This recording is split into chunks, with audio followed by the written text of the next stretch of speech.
WeCP lets you assess React developer on their hands-on expertise with React. Let's see how it works. After you send a React assessment to candidates, candidates open the assessment on the browser. On the left side of your window, you are given a problem statement where you have to build an interactive travel map application. This application should allow users to search for a location and pinpoint it on the interactive map using location marker. Let's go over the functionalities we have to implement. First, we have to provide an interface for the users to search locations on the map.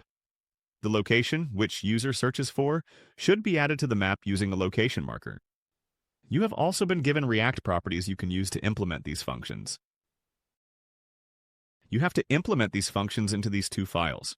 The first is location marker.js and the second one is the app.js file. You can find these files on the right side of the window.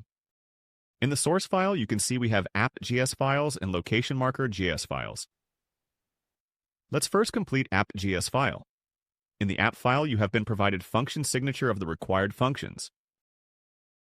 Here we have implemented all the functions we were required in the app.js file. Let's implement the location marker.js file. Here you can see we have implemented the location marker.js file. Let's run our code. Our server has started. Let's open the application.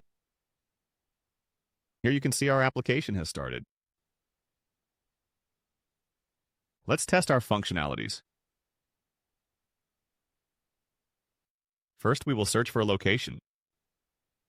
You can see that a location has been searched, and the location marker has been added.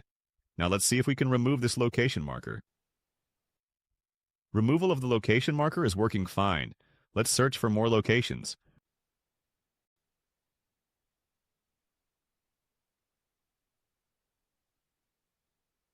Now we have searched for other location, and the location marker is working for both of the locations. Our code is working fine. Let's test and submit our code to test it against the provided test cases. Here you can see our test cases are passing. Hence, we have completed our React assessment.